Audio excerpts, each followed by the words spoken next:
Hello and welcome to another episode of AgilityCast. Today, Rick Morris and I are going to talk about risk and dependencies. In short, that's really what we are. My name is Alpha Bohaile. I am with CA Technology and Marketing, CA PPM. And Rick Morris sitting down in the wonderful South, the head of R2 Consulting. Welcome, Rick. Hey, how are you, gang?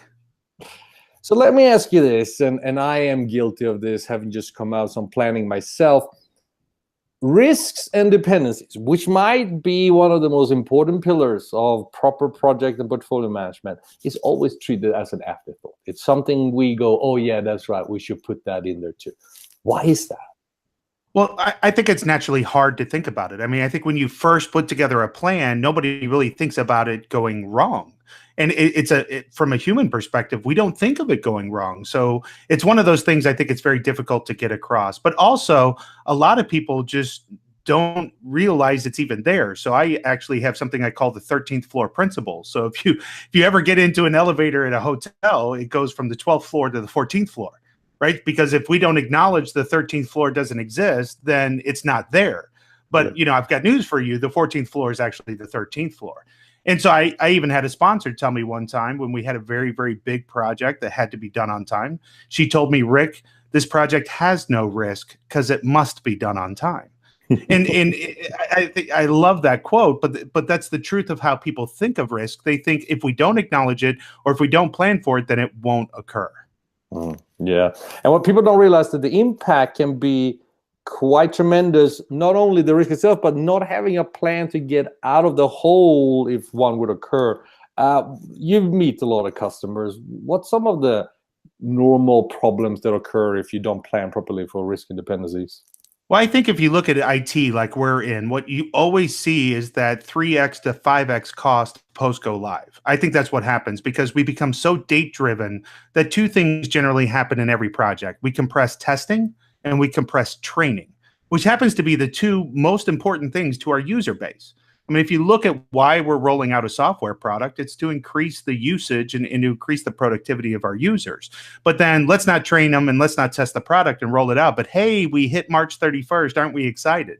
But then we see what the add-on cost of that is if we did some proper risk planning and we moved it, say, to May instead of March, then the cost difference is literally 5 to 10 times than if we try to push it to March and then try to retrain people once they're in the field. It hurts user adoption. It hurts the cost of the organization. It hurts the productivity. And so many times, they'll just get rid of the software.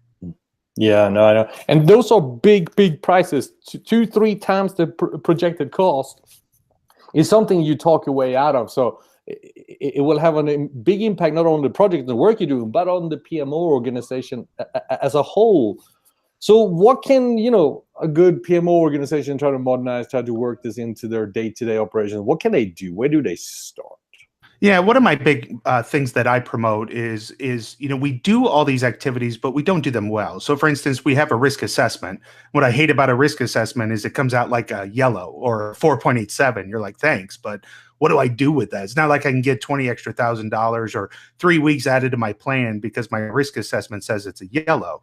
What we do is we train organizations to take that risk assessment, but to use your lessons learned, which is another dumb activity because nobody learns the lessons and they just end up on SharePoint somewhere. But what you can do is you can take all of these past experiences, monitor that and start to say, well, we actually did have an impact of 20 grand or an impact of 6 weeks because we didn't do X. That X now can be a risk assessment question of how likely is this to happen again? And then if you rate that likelihood, you can use the actual impact. And so then what happens is what you're doing with your risk is saying, hey, do you remember this project, and this project? That cost us 90 grand. We're asking for 30 grand in 3 weeks. And it becomes the ability to make people remember what happened. And that's a slow cultural shift, but that's something that we train quite a bit with our PMOs. So right now, risk is a gut feeling, and you can't defend the gut feeling. So take it away from the gut feeling and make it on actuals and actual impacts. And then you really start to see that difference being made. Yeah. I think it's important we realize people around us, executives, peers, and so on, they don't mind the risks and the problems. They just need to know about it. We can always find solutions, but sweeping under the rug doesn't seem to be the right way to go if you try to run multi-million-dollar projects. Well, and let me tell you what generally happens. What generally happens and why sponsors get frustrated with risk is the difference between Parkinson's law and Murphy's law. So what'll happen is they'll plan, say, 30 days of risk. So say they relent and give you the 30 days of risk. The project manager will then publish the plan with the 30 days of risk. And Parkinson's law says that work will naturally fill the time frame allotted. So because we publish the date with the risk in it, we will now fill the project plan with that time. So we're going to expend that time. Then Murphy's law occurs, which is anything that can go wrong will, and we're going to blow by that date, which risk was supposed to help us control. So there's a lot of techniques and tools that you can use to allow for risk but not publish it. But then that way you're holding on to it, because risk is really a project management technique. So that's why a lot of sponsors get frustrated, is like, I gave you 30 days of risk, you used it, and we're still blowing this project date. So I'm not going to do risk anymore. No, it's a problem. This is a discussion that will be ongoing, and there's plenty written about it. But I think this is an important issue to bring up. If there's anything you would leave your audience with, if there's one thing they can do to improve their risk and dependencies, what would that be?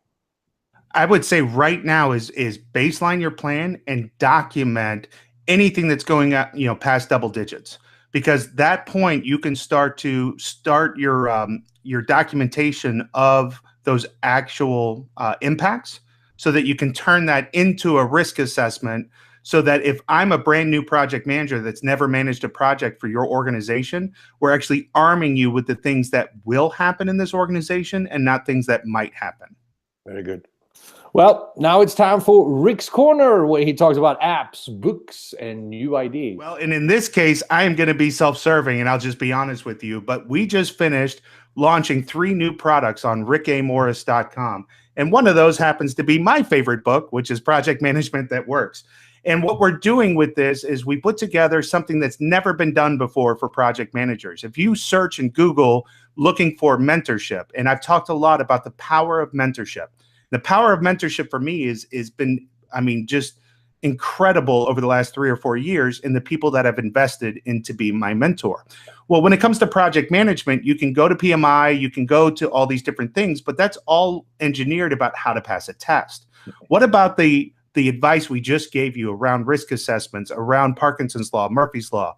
Well, that's what this book is about. But you can go to my website right now and sign up for the Project Management That Works Masterclass and get over 12 hours of video of me teaching you within 10 to 12 minute increments each time. So it's consumable, you get lifetime access, and you have the opportunity to get tools, techniques, all the templates, even the database that I wrote for my first PMO. You get all of this information so that you can come back and refer and get personally mentored in project management. We also have a mentorship option where we're going to be doing live calls where people can call in and tell us what their issues are, talk to us about what's happening in their organization, and we're going to have a community of like-minded people that are really going to be out there to enable the value of project management. You can find all of that right now on rickamorris.com, and we're there to serve you. Great. And wait, there's more. The Formula One season just started. First race was in Australia. And of course, Ferrari won. But what made me think about is the engineers that work in those stables, the risk-reward system they are faced with. They every day spend hours shaving off weight of the car to get it to go faster. But if they get too much off, they lose their stability. They constantly looking at the telemetry information that comes in. As these cars goes on the surface, there are hundreds of sensors that constantly feed data back in. They use that data to tell the drivers how to attack the corners, how to go around the competitors. But they always have to weigh how that will impact the safety of the driver. Just like adding horsepower might very well make your car more powerful, but it might also stop in the middle of a track if you did something wrong. So they're constantly juggling these algorithms, these equations to try to find out. And I looked a little bit more closely on how they work as a team, and what we as project manager can learn from that. And it's very simple. That data that comes in is all they trust. There is no gut feeling. There is no heart. There is no passion. If the tires have a certain pressure, the tire have a certain pressure, even if we felt differently. And so they use data and they follow that, and that's their single guidance. But there is a human side to it, of course. They work with their drivers. Just like you have to work with your executives and your stakeholders and your peers. Can't just put plans into work and hope for the best. The pressure of the tires might need to be a little bit lower because the driver like to go around the corners with a certain sweeping motion. These are things that you have to do on a collaboration level. And then the third one, which I think is something we all need to learn from, and that is this planning on the fly, continuous planning, iterate planning. You call it what you want. It is the fact that you can't make a plan and stick to it without any type of forces changing it. That just doesn't happen. You have to be able to adjust as a new threat appears. You have to learn to adjust in the middle of a campaign that you thought was going to be brilliant. And you have to learn from your mistakes. That's the greatest effort you can do. And so taking into consideration data, collaboration, and ongoing planning, I think we can all operate like a Formula One stable. Even if we can't be Ferrari, maybe we can be something like Mercedes. That's all for today. Thank you so much, Rick, for swinging by. It's always great to have you here in AgilityCast. Thank you so much, Alf. We're out there. Take care. Be safe. Bye-bye.